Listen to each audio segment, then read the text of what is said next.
Mesdames, Messieurs, bonsoir. Dans l'actualité de ce soir, le député du district de Cascade à l'Assemblée nationale, Philippe Monti, affirme que la majorité des familles touchées par l'explosion survenue à l'entreprise CCCL tôt dans la matinée du 7 décembre ont reçu la visite des autorités concernées, tandis que ceux qui n'ont pas encore reçu de visite les reçoivent maintenant.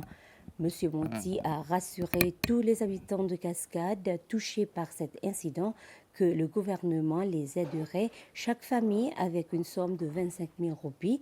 Et le gouvernement va aussi aider les familles avec une somme jusqu'à d'1 million de roupies pour réparer ou construire une nouvelle maison.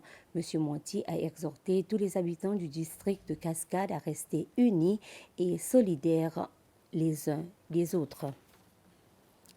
Les fortes pluies, en particulier dans la région nord de Mahé, ont un impact sur les propriétaires des petites entreprises sur la plage de Beauvallon.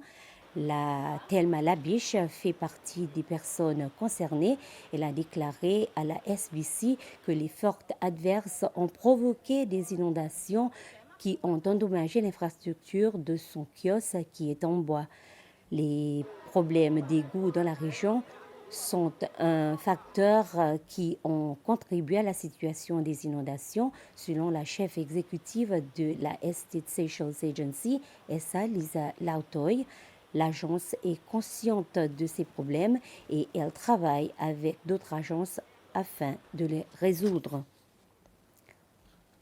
Lors de la dernière séance de la Cour d'appel aujourd'hui, le président du tribunal, le juge Anthony Fernando, a déclaré que l'institution judiciaire avait pu entendre toutes les affaires judiciaires en retard ainsi que celles déposées cette année.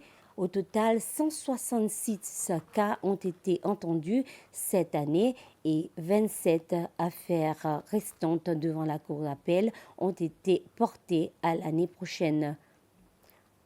Parmi les affaires pour lesquelles la Cour d'appel a rendu aujourd'hui son verdict, il y a le cas de Lucelle Labiche qui a perdu son appel contre la peine de prison à perpétuité, une peine qui lui avait été imposée dans l'affaire du meurtre de Charlottine Ernest.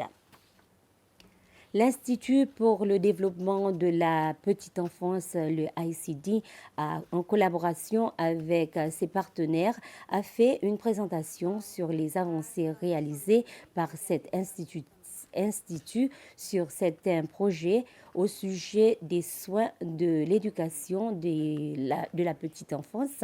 Les projets s'inscrivent dans le cadre du plan d'action national de ICD pour les années 2023-2024.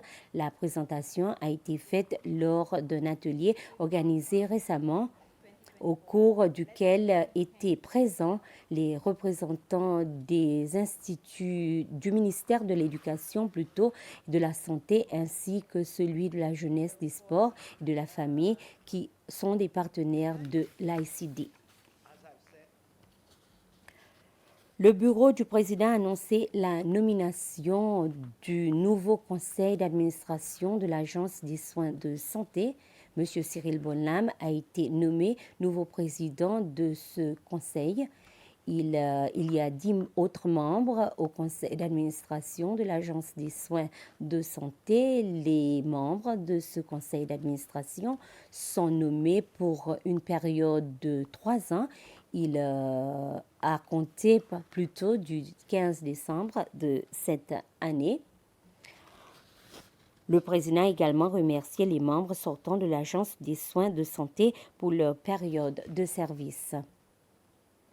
Ainsi s'achève ce flash d'information. Merci de votre aimable attention. Bonsoir.